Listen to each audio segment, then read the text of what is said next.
Hi guys, நான் தான் உங்கள் Praveen. Welcome to take it easy.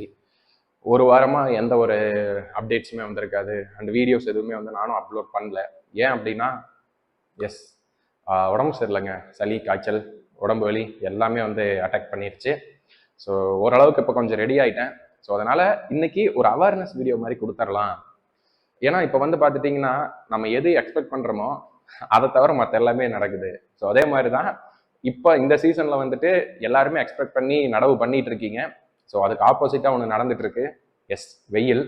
So அந்த தாக்கத்திலிருந்து எப்படி நம்ம தப்பிக்கலாம் அப்படிங்கறதுக்கான ஒரு அவேர்னஸ் வீடியோ தான் இந்த வீடியோ. அண்ட் இதுக்கும் இன்னொரு விஷயம் சொல்ல போகிறேன். அதையும் தயவு செஞ்சு நீங்கள் ஃபாலோ பண்ணிடுங்க. அப்போ தான் கொஞ்சமாச்சும் ஏதோ தப்பிக்க முடியும். சரிங்களா? அது என்ன அப்படின்னா, ரீசெண்ட் டைம்ஸ், அதாவது பார்த்துட்டிங்கன்னா இந்த செப்டம்பர் ஸ்டார்ட் ஆனதுலேருந்தே பார்த்துட்டிங்கன்னா வெயிலோட தாக்கம் ரொம்ப அதிகமாக இருக்குது. நம்ம ஆளுகெல்லாம் பார்த்துட்டிங்கன்னா என்ன பண்ணுறதுனே தெரியாது. ஆனால் நடவு சீசன் வேறு ஆயிடுச்சு. வாழை நிறைய பேர் கதிலையும் போடுறாங்க. ஸோ முக்கியமாக வெயிலுக்கு அஃபெக்ட் ஆகக்கூடிய ஒரு வாழை ரகம் என்ன அப்படின்னு சொல்லி கேட்டுட்டிங்கன்னா கதிலி தாங்க. சரிங்களா? கதிலி நீங்கள் பயிர் பண்ணுறீங்க அப்படின்னா எதுக்கும் ரெடியாக இருந்துக்குவாங்க. ஏன்னா குறைஞ்சது பாதிக்கு பாதியாச்சும் உங்களுக்கு வேஸ்டேஜ் ஆகிறதுக்கு சான்சஸ் இருக்குது. நான் பயப்படுத்தலை. லாஸ்ட் இயர் பண்ணவங்கள்ட்ட ஒரு வெரிஃபிகேஷன் மாதிரி கேட்டிங்கன்னா அவங்களும் அதுதான் சொல்லுவாங்க. ஏன்னா பாதிக்கு பாதி அழிஞ்சிருச்சு. சரிங்களா? ஏன்னா அந்த அளவுக்கான வெயில் இப்பயும் அடிச்சிட்டு இருக்கு. ஏன்னா ஏப்ரல் மே அந்த சீசன்ல அடிக்கக்கூடிய வெயில் இப்போ இந்த செப்டம்பர்ல வந்துட்டு இருக்கு. ஸோ தயவு செஞ்சு எல்லாருமே கதிலி போடுறவங்க கொஞ்சம் யோசிச்சுக்கோங்க, இல்ல டைம் எடுத்து போடுங்க. சரிங்களா? ஏன்னா கதிலியை பொறுத்த அளவுக்கு வெயில் இருக்கக்கூடாது. வெயில் இருந்துச்சுன்னா மரம் வராது. ஸோ அதை வச்சுட்டே நம்ம நிறைய இன்வெஸ்ட் பண்றதுக்கான சான்சஸும் இருக்கு. அதாவது நம்மளோட செலவுகள் அதிகமாகறதுக்கான சான்சஸும் இருக்கு. அதுக்கு என்னென்ன பண்ணலாம் அப்படிங்கறதுக்கான ஒரு ரெமடிஸ், ஒரு வழிமுறைகள் இன்னைக்கு நம்ம வீடியோல பார்க்கலாம். சரி, வாங்க வீடியோக்குள்ள போகலாம். ஃபர்ஸ்ட், சொட்டு நீர் இருந்துச்சுன்னா தயவு செஞ்சு எல்லாத்தையும் பிடுங்கி விட்டுருங்க. கட்டு தண்ணிக்கு மாறிடுங்க இந்த கதிலி போடுறவங்க. ஏன் அப்படின்னா கட்டு தண்ணி நல்லா விட்டு கட்டுங்க. கொஞ்சம் அதோட கூலிங்காகவே மரம் கொஞ்சம் தாக்கு பிடிச்சிக்கும் வெயிலுக்கெல்லாம். சரிங்களா? ஸோ இதுதான் ஃபர்ஸ்ட். தயவு செஞ்சு சொல்றேன், கட்டு தண்ணியில கதிலி விவசாயம் பண்ணுங்க. சாகுபடி பண்ற மாதிரி இருந்துச்சுன்னா சொட்டு நீர் வேண்டாம். ஏன்னா சொட்டு நீர் போட்டிங்கன்னா அது கொஞ்சம் கொஞ்சம் தான் வரும். அந்த கொஞ்சம் நஞ்சம் ஆவியா இருக்க சரியா போயிடும். அப்புறம் ஹீட்டு தான். அப்புறம் மரம் வளராம போயிடும். அதுக்கப்புறம் என்ன ஒரு விஷயம்னா, தயவு செஞ்சு சொல்றேன், அந்த மரம் வாடுது, பழுக்குது அப்படிங்கிறப்ப நீங்க போய் அக்ரியை கான்டாக்ட் பண்ணிட்டு மருந்து அடிச்சுட்டு இருக்காதீங்க. சரிங்களா? இதுக்கு முன்னாடி பண்ணவங்களும் இப்ப பண்ணக்கூடியவங்களும் சொல்லக்கூடிய ஒரு விஷயம் என்ன தெரியுமா? நல்லா நோட் பண்ணியிருந்தீங்கன்னா இதை நீங்க சொல்லுவீங்க.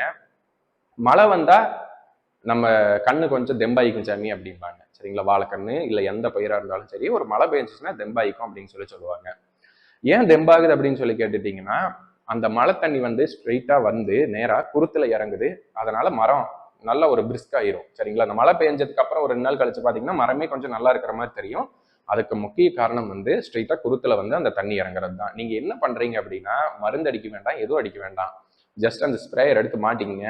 வெறும் தண்ணியை மட்டும் ஊத்திட்டு ஆர்டிபிஷியல் ரெயின், செயற்கை மழை, சரிங்களா, கண்ணை புடிச்சிட்டு கம்முன்னு மேலெல்லாம் நல்லா நனைச்சு விடுங்க. சரிங்களா? மரம் கண்ணு தான் இருக்கும். சரிங்களா? உங்களுக்கு இந்த நடவு சீசன் எடுத்தோடனே உங்களுக்கு சின்ன சின்ன கண்ணுகளா தான் இருக்கும். அதுங்களுக்கெல்லாம் தயவு செஞ்சு சொல்றேன், இதை ஃபாலோ பண்ணுங்க. உங்களுக்கு 2-3 நாள்ல வித்தியாசம் நீங்க நோட் பண்ணலாம். வாரத்துல 2 டைம் ஆச்சு இப்படி அடிச்சிருங்க. நீங்க மருந்து எதுவுமே அடிக்க வேண்டாம். ஜஸ்ட் தண்ணியை மட்டும் நிரப்புறீங்க, அடிச்சு விட்டுப்பாங்க. இல்ல ரெயின் கன் இருக்கும் பாத்தீங்களா? நிறைய தோட்டங்களை செட் பண்ணியிருப்பாங்க. நீங்க என்ன சொல்றதுங்க, சொட்டு நீர் போட்டிருந்தீங்களான்னு சரி, ரெயின் கன் அங்கங்க இன்ஸ்டால் பண்ணி வச்சுக்கோங்க. அது மேல சுத்தி தண்ணி அடிக்கிறப்ப உங்களுக்கு ஒரு மழை மாதிரி பெஞ்சு உங்களுக்கான வளர்ச்சியை அது கொடுத்துரும். ஸோ தயவு செஞ்சு சொல்றேன், இதுக்காக நீங்க போய் தனியா எந்த மருந்துமே எதுவுமே யூஸ் பண்ண வேண்டாம். ஏன்னா வெயிலோட தாக்கம் தான் முக்கியமா நான் இது சொல்றதுக்கான காரணம். ஏன்னா இப்ப பாத்துட்டீங்கன்னா 100 டிகிரி தாண்டி போயிட்டு இருக்கு. ஸோ தயவு செஞ்சு சொல்றேன், கதிலி பண்ணுங்க. ஏன்னா நீங்க கதிலி நல்ல ரேட்டுக்கு விற்கிது, வேணா கதிலி பண்ண வேணாம்னு சொல்றான், நம்ம சம்பாரிச்சிருவோம் இது சொல்றானோ இல்லை. அப்படியெல்லாம் இல்லைங்க. நீங்க சம்பாரிச்சா தான் நானும் சம்பாதிக்க முடியும். ஸோ நஷ்டம் ஆகக்கூடாது அப்படிங்கிறக்காக தான் சொல்றேன். தெரிஞ்சு பண்ணுங்க, தெரியாம எதையுமே பண்ணவே வேண்டாம். மற்ற ரகம் அப்படிங்கிறப்ப வெயிலுக்கு தாக்கு பிடிக்கும், கதிலிங்கிறது வெயிலுக்கு தாக்கு பிடிக்காது. ஸோ இந்த நம்ம ஆல்-25 இருக்கு பாத்தீங்களா, அது கூட 2 டோஸா கொடுக்கலாங்க. சரிங்களா? 1 டோஸ் தான் சொல்லியிருப்போம் ஃபர்ஸ்ட் 3 மந்த்ஸ்ல. ஸோ நீங்க 2 டோஸா கொடுத்துருங்க. கொடுத்தீங்கன்னா அதுல இருக்க மைக்ரோ நியூட்ரியன்ஸோட எஃபெக்ட் ஓரளவுக்கு அதோட வளர்ச்சியை தாக்கு பிடிக்க வச்சிரும். அண்ட் தண்ணி முக்கியமா நான் சொல்றேன், எந்த அளவுக்கு கொடுக்குறீங்களோ அந்த அளவுக்கு தான் உங்களுக்கு கதிலி வாழையை காப்பாற்ற முடியும். சொட்டு நீரா இருந்தா புடுங்கி போட்டு கட்டு தண்ணி கட்ட ஆரம்பிச்சிருங்க. கதிலி விவசாயம் பண்ற எல்லாருமே. இல்லை என்னால் முடியாது அப்படிங்கிறப்ப ரெயின் கன் வந்து இன்ஸ்டால் பண்ணி வச்சுக்கோங்க. இல்லைன்னா உங்கள் மருந்தடிக்கிற மிஷினில் தண்ணி நிரப்பி அடிக்க ஆரம்பிங்க. இதை வந்து தயவு செஞ்சு ஃபாலோ பண்ணுங்க. அதுக்கப்புறம் வந்து பார்த்துட்டிங்கன்னா இன்னொரு விஷயம், முக்கியமான ஒரு விஷயம், இதுக்கு முன்னாடி கதிலி விவசாயம் பண்ணியிருப்பாங்க பார்த்தீங்கன்னா லாஸ்ட் இயர். ஸோ அதே மாதிரி தான் நிறைய வெயில்னால நிறைய கண்ணுங்க வந்து செத்து போச்சு. ஸோ அது வந்து நானே வந்து ஃபேஸ் பண்ணேன். நம்ம சுற்றி இருக்கிற விவசாயிகள் எல்லாமே வந்து புலம்பிட்டு தான் இருந்தாங்க. இந்த வருஷமும் வெயில் அடிச்சுட்டு தான் இருக்கு, அடுத்த வருஷமும் வெயில் அடிக்க தான் செய்யும். ஸோ சாகுபடி பண்ற எல்லாருமே கரெக்டாக பாருங்க, கரெக்டாக பார்த்து பண்ணுங்க.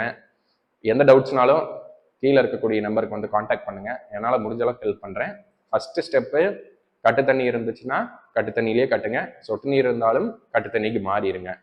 நிறைய விட்டு கட்டுங்க, நல்லா நம்ப விட்டுருங்க, நல்லா நனைச்சி விடுங்க. அந்த அளவுக்கு எந்த அளவுக்கு நீங்க ஈரம் கொடுக்குறீங்களோ அந்த அளவுக்கு தான் பயிர் வந்து தாக்கு பிடிக்கும். செகண்ட் வந்து ரெயின் வாட்டர் கன் இருக்கு பார்த்தீங்களா, அதை வந்து இன்ஸ்டால் பண்ணி வச்சுக்கோங்க. உங்களுக்கு சொட்டு நீர் இருந்துச்சுன்னா ரொம்ப ஹெல்ப்ஃபுல்லாக இருக்கும். இல்லைன்னா ஆர்டிஃபிஷியல் ரெயின், நான் சொன்ன மாதிரி மிஷினில் வந்துட்டு தண்ணியை மட்டும், வெறும் தண்ணியை மட்டும் ஊற்றிட்டு மேலெல்லாம் நல்லா நனைச்சி விடுங்க. ஸோ இந்த 3 ஸ்டெப்பையும் தயவு செஞ்சு ஃபாலோ பண்ணுங்க. உங்களுக்கு எது உங்களுக்கு ஈஸியாக இருக்கோ அதை வந்து ஃபாலோ பண்ணுங்க. ஓரளவுக்கு நீங்கள் வெயில் தாக்கலன்னு தப்பிச்சுக்கலாம். மீண்டும் ஒரு நல்ல வீடியோ சந்திக்கலாம். நன்றி, வணக்கம்.